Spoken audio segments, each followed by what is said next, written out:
యోహాను సువార్త 6వ అధ్యాయము 51వ వచనము. పరలోకము నుండి దిగివచ్చిన జీవాహారమును నేనే. ఎవడైనను ఈ ఆహారము భుజించితే వాడెల్లప్పుడూ జీవించును. మరియు నేనిచ్చు ఆహారము లోకమునకు జీవము కొరకైన నా శరీరమే అని మీతో నిశ్చయముగా చెప్పుచున్నానెను. యేసు దేవుని యొక్క వాక్యమై ఉన్నాడు. మానవాళి కొరకు మరణించుటకై దేవుని వాక్యము మనిషి యొక్క రూపాన్ని తీసుకొనెను. క్రీస్తు మరణము గూర్చి లేఖనములలో వ్రాయబడి ఉన్నది. బైబిల్ యొక్క ప్రతి భాగములో అది పేర్కొనబడింది. నీళ్లలో ఉప్పును కరిగించినట్లయితే ఆ నీళ్లన్నీ ఉప్పును కలిగి ఉండును. అదే విధముగా క్రీస్తు యొక్క మరణము విషయమై లేఖనములన్నిటిలో మనము చూడగలము. బైబిల్ దేవుని వాక్యము ఎందుకనగా అది క్రీస్తు యొక్క మరణాన్ని గూర్చిన మర్మాన్ని కలిగి ఉన్నది. క్రీస్తు మరణమును లేఖనముల నుండి తొలగించినట్లయితే అది కేవలము ఒక నైతిక పుస్తకం వలె మారిపోవును. అయితే క్రీస్తు మరణాన్ని గూర్చి బైబిల్ అంతటిలో ఉండుట వలన అది మనుషుల మీద గొప్ప అధికారము కలిగి ఉండును. ఉప్పు నీవు తిను ఆహారమునకు రుచిని ఇచ్చునట్లే బైబిల్లో క్రీస్తు మరణములో జీవాన్ని నీవు కనుగొంటావు. మనము క్రీస్తు మరణమును నమ్ముచున్నప్పుడు బైబిల్ ఒక సజీవమైన పుస్తకముగా మనకు ఉంటుంది. నేను పరలోకము నుండి వచ్చిన జీవాహారమును అని యేసు చెప్తున్నాడు. పరలోకము నుండి పంపబడిన మన్నాను తినిన తరువాత సాధారణ మనుష్యుల వలె మరణించిన ఆ ప్రజలను గూర్చి యేసు మాట్లాడాడు. తన కుమారుని మరణము ద్వారా మనిషిని రక్షించు దేవుని యొక్క శక్తి బయలుపరచబడింది. ఈ క్రీస్తు యొక్క మరణము బైబిల్లో ప్రారంభము నుండి వ్రాయబడింది. నా దినమును అబ్రహాము చూచాడు అని యేసు చెప్పాడు. క్రీస్తు యొక్క మరణము అబ్రహాము దినముల్లో కూడా అవసరమైన ఫలితములను ఇచ్చినది. ఏ విధము చేతనైనను మృతుల్లో నుండి నాకు పునరుత్థానము కలుగవలెనని ఫిలిప్పీ పత్రిక 3వ అధ్యాయము 10వ వచనములో పౌలు చెప్తూ ఉన్నాడు. పరిశుద్ధుడైన పౌలు ఒక పరిపూర్ణమైన జీవితాన్ని కోరుకున్నాడు.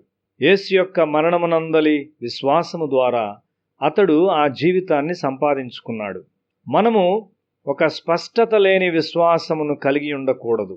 ఆయన కుమారుని యొక్క మరణములో ప్రత్యక్షపరచబడిన మన కొరకైన దేవుని ప్రేమలో అది నిజమైన మరియు దృఢమైన విశ్వాసమై ఉండవలెను. నీవు వారి దేశమునకు వచ్చి దాని స్వాధీనపరచుకొనుటకు నీ నీతి అయినను నీ హృదయ యథార్థత అయినను హేతువు కాదు. ఈ జనముల చెడుతనమును బట్టియే యెహోవా నీ పితరులైన అబ్రహాము, ఇస్సాకు, యాకోబులతో ప్రమాణం చేసిన మాటను స్థాపించుటకై నీ దేవుడైన యెహోవా వారిని నీ ఎదుట నుండి వెళ్ళగొట్టుచున్నాడు అని ద్వితీయోపదేశకాండము 9వ అధ్యాయము 5వ వచనములో దేవుడు చెప్తూ ఉన్నాడు. ఆ విధముగా దేశము దేవుని ద్వారా విసర్జించబడింది. ఇశ్రాయేలీలకు వాగ్దాన దేశము ఇవ్వబడింది. ఎందుకనగా అబ్రహామునకు దేవుడు చేసిన వాగ్దానమును బట్టే గాని వారి యోగ్యతను బట్టి కాదు.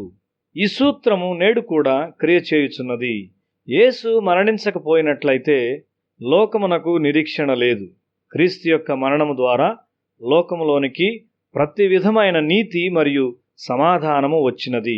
క్రీస్తు యొక్క బలియాగము ద్వారా ప్రతి మనిషిని వెలిగించు ఆ ఉన్నతమైన శక్తి లోకంలోనికి వచ్చింది. క్రీస్తు యొక్క మరణములో విశ్వాసముంచి నీవు బైబిల్ చదివినప్పుడు నీవు ఆత్మీయంగా శక్తిమంతుడవు అవుతావు. చాలామంది బైబిల్ చదువుతుంటారు కానీ వారు నూతన జీవితమును ఎన్నడూ పొందుకొనరు. ఎందుకనగా యేసు వారి కొరకు మరణించాడని వారు నమ్మరు. యేసు యొక్క వాక్యము ఆత్మ మరియు జీవమై ఉన్నది. ఎందుకనగా ఆయన మన కొరకు మరణించాడు. ఆయన మరణము బైబిల్లో ఉన్నది కాబట్టి బైబిల్ యొక్క మాటలు మనలను శక్తిమంతులుగా చేసి పరిశుద్ధులుగా ఉండునట్లు చేయును. క్రీస్తు యొక్క మరణములో నీవు ఎక్కువగా నమ్మకం ఉంచుచుండగా నిన్ను హెచ్చించుటకు ఆయన జీవము నీలోనికి వచ్చును. ఆయన శిలువ మీద పైకెత్తబడినప్పుడు మనలను కూడా పైకెత్తుదనని చెప్పాడు. పరిశుద్ధుడైన పౌలు ఈ శిలువ శక్తిని అనుభవించాలని కోరాడు మరియు దాన్ని పొందుకున్నాడు కూడా. నీవు వాక్యమును చదువుచుండగా నీ శరీరములోని పాపము నాశనము చేయబడును.